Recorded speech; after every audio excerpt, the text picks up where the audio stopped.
Good morning students, class 9th history. आज मैं आपको एक बात बता दूं, आपकी हिस्ट्री में 3 चैप्टर आ रहे हैं, जिसमें से 2 आपको हम करवा चुके हैं और आपका हिस्ट्री का ये लास्ट चैप्टर बचा है, Nazism and the rise of Hitler. यह आपका हिस्ट्री का लास्ट चैप्टर है जो हम आपको करवाने जा रहे हैं। और ये आज इसके बाद आपका हिस्ट्री का कोर्स ऑलमोस्ट कंप्लीट हो जाएगा। आपका चैप्टर है Nazism and the rise of Hitler. In the spring of 1945, a little 11-year-old German boy called Helmut was lying in bed when no overheard his parents discussing something in serious tone. बाहर का मौसम था 1945 में, जब एक 11 साल का लड़का जर्मन लड़का जो अपने बेड पर लेटा हुआ था, जिसका नाम हेलमुट था, और वो अपने पेरेंट्स को किसी इम्पॉर्टेंट टॉपिक पर डिस्कस करते हुए सुन रहा था। His father a prominent physician, उसके जो फादर थे वो बहुत ज़्यादा बड़े फिजिशियन थे।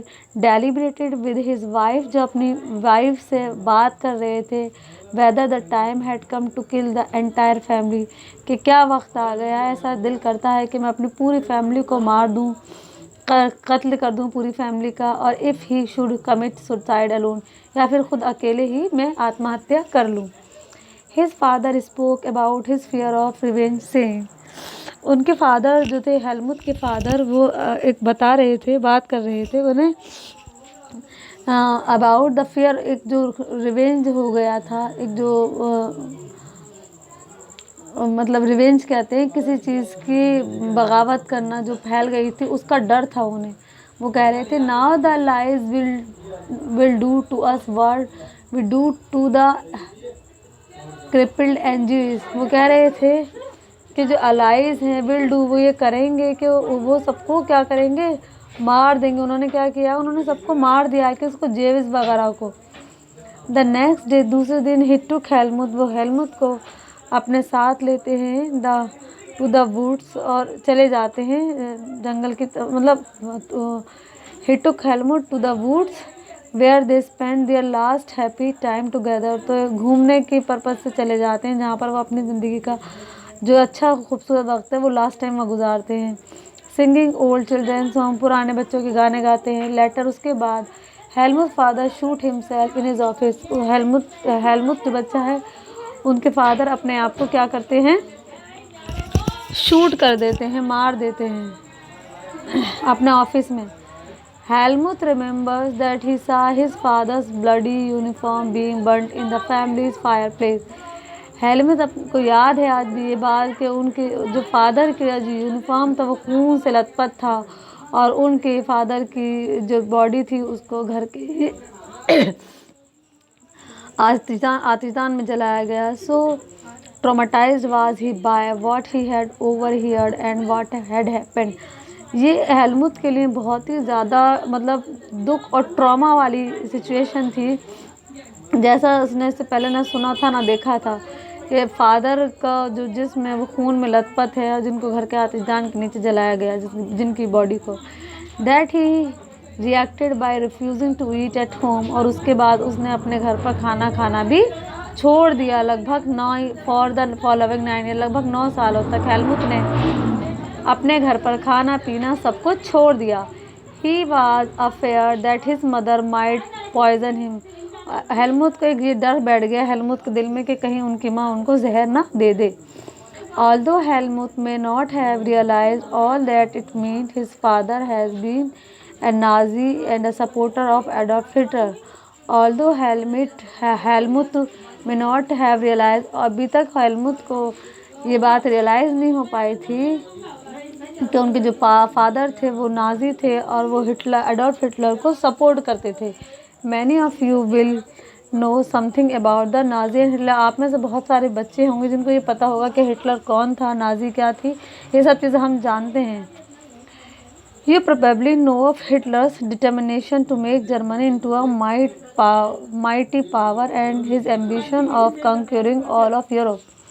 मैं आपको बता दूं कि हिटलर का जो ख्वाब था, जो डिटर्मिनेशन था, हिटलर का जो मकसद था वो ये था कि जर्मनी को कम्प्लीटली पूरी पावर पर कब्ज़ा कर लेना, और उसका कब्ज़ा था हिटलर का, मतलब ये ख्वाहिश थी कि पूरे यूरोप पर कब्ज़ा कर लिया जाए, पूरे यूरोप को जर्मनी में शामिल कर लिया जाए। यूमेप यानी कि पूरा यूरोप, हिटलर चाहता था कि पूरा यूरोप की हुकूमत उसके हाथ में आ जाए। You may have heard that he killed Jews, आपने सुना होगा कि हिटलर ने बहुत सारे जो ज्यूज थे उनको मरवाया था। But Nazi was not one और टू आइसोलेटेड एक्ट, लेकिन नाजी वाज, अब ये सिर्फ ये नाजी नहीं थे सिर्फ कि नाजी एक या दो कोई पॉलिटिशियन हो, या नाजी ने सिर्फ एक या कोई दो काम ऐसे किए हों जो अलग थे, बल्कि ये क्या था, नाजी एक सिस्टम था, a structure of idea about the world and politics. Nazism एक सिस्टम था, एक स्ट्रक्चर था जिसमें बहुत सारे आइडियाज़ थे वर्ल्ड पॉलिटिक्स को लेकर और वर्ल्ड को लेकर, दुनिया के बारे में ये सारी चीज़ें थी। मतलब नाजिम कोई एक या दो कोई काम नहीं थे, बल्कि पूरा एक सिस्टम था, एक स्ट्रक्चर था जिसमें बहुत सारे आइडियाज़ गिवन थे कि पॉलिटिक्स कैसी होनी चाहिए, वर्ल्ड और दुनिया कैसी होनी चाहिए, ये सब था उसमें। Let us try and understand what Nazism was all about. अब चलिए हम नाजिज्म के बारे में डिटेल में पढ़ेंगे। मैंने आपको इंट्रोडक्शन दिया था। Let us see why Helmuth father killed himself and why the basis of his fear was. अब आपको मैं बताती हूँ कि क्या वजह थी कि हेलमुथ के फादर ने खुद को मार दिया या सुसाइड कर लिया, और उन्हें किस चीज़ का डर था। In May 1945 Germany surrender to the Allies. मई 1945 में जर्मनी ने खुद को सरेंडर कर दिया जो भी अलाइज पावर थी उनके आगे। एंटिसिपेटिंग व्हाट वाज कमिंग, अब देखना ये था कि क्या होगा आगे। हिटलर, हिज प्रोपेगेंडा मिनिस्टर जोबेडिल and his entire family committed suicide. Hitler his propaganda और उनके जो मिनिस्टर थे जिनका नाम था ग्योबेडिल्स, और उनकी पूरी फैमिली ने क्या किया, सुसाइड कर लिया collectively in his Berlin bunker in April. बर्निल अपने ही मतलब बर्निल बंकर में, जो भी उनका घर वर होगा, अप्रैल का महीना था ये। At the end of the war, जब ये युद्ध ख़त्म हो गया, एक international military tribunal at Nuremberg was set up to prosecute Nazi war criminal for crimes against peace. तो एक इंटरनेशनल मिलिट्री ट्राइब्यूनल थी जिसको कहाँ पर सेटअप किया गया, न्यूरेमबर्ग में सेटअप किया गया। इसलिए सेटअप किया गया ताकि ये जो प्रोसिक्यूट कर सके नाजी को। नाजी कौन था, नाजी एक क्रिमिनल था, किस फॉर क्राइम्स अगेंस्ट पीस, जिसने किस चीज़ के लिए क्राइम किया था, शांति को ख़त्म किया था। For war crimes and crime against humanity, इसने युद्ध किया था, क्राइम्स किए थे, इंसानियत का दुश्मन था ये, युद्ध किया, इंसानियत ख़त्म कर दी। इंसानियत ख़त्म करने का मुराद ये है कि नाजी जो थी, ये लोग थे नाजी के मानने वाले, उनके अंदर इंसानियत नाम की कोई चीज़ नहीं थी, वो इंसानियत के खुले दुश्मन थे। Germany conduct during the war, Germany ने जब वॉर कंडक्ट किया, यानी कि जब ये युद्ध चल रहा था उस दौरान, स्पेशली दोज एक्शन, ख़ास करके वो चीज़ें जो which come to be called crime, जिनको क्राइम कहा गया, वो कौन थी, या अगेंस्ट ह्यूमैनिटी, या जो इंसानियत के ख़िलाफ़ थी, वो थी raised serious moral and ethical questions, invited world wide condemnation, what were the acts. अब सवाल ये उठता है कि वो क्या चीज़ ऐसी जिनको कंडेम किया गया वर्ल्ड वाइड। तो देखिए मैं आपको बता दूं, under the shadow of the second world war, जब दूसरा विश्व युद्ध हुआ तो Germany had waged a genocidal war. Germany ने क्या की, जर्मनी ने एक जेनोसाइडल वार, यानी कि जो नस्ली होता है ना किसी का, मतलब नस्ली ख़त्म कर देना, इस तरह की जो जर्मनी थी या जो हिटलर था उसका इस तरह का रोल था कि वो नस्ल ही ख़त्म करना चाह रहे थे। विच resulted in the mass murder of selected group of innocent civilian of Europe.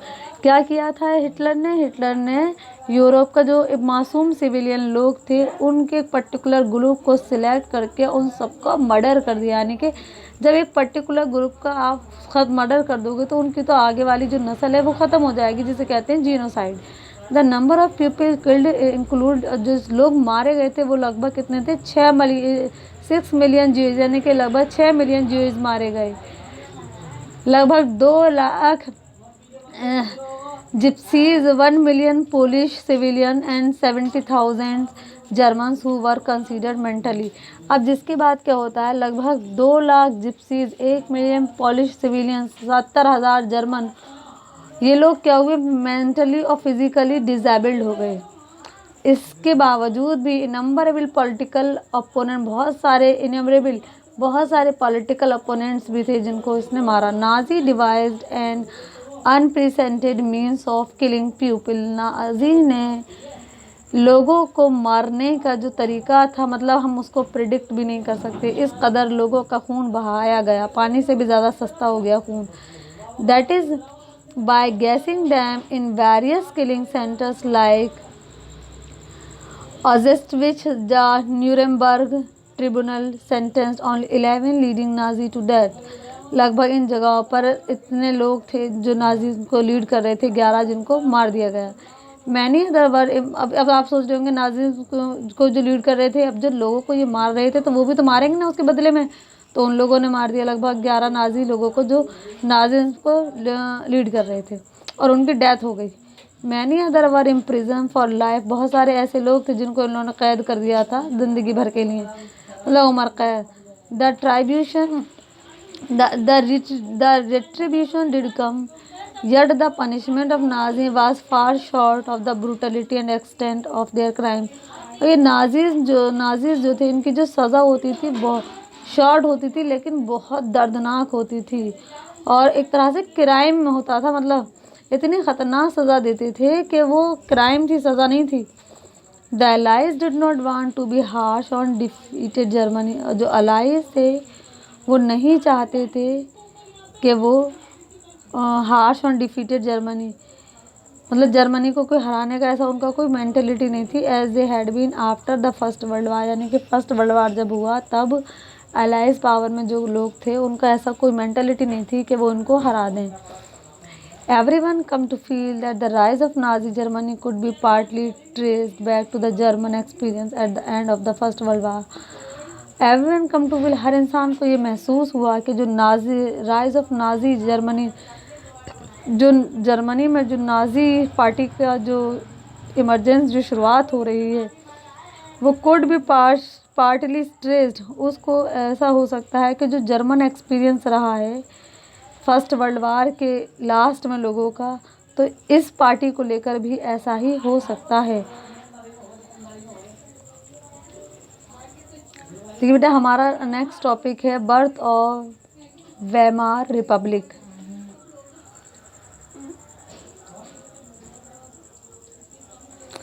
Birth of Weimar Republic, this topic I will discuss in next video. मैं आपको एक बात बता दूं, चैप्टर बहुत इंटरेस्टिंग है।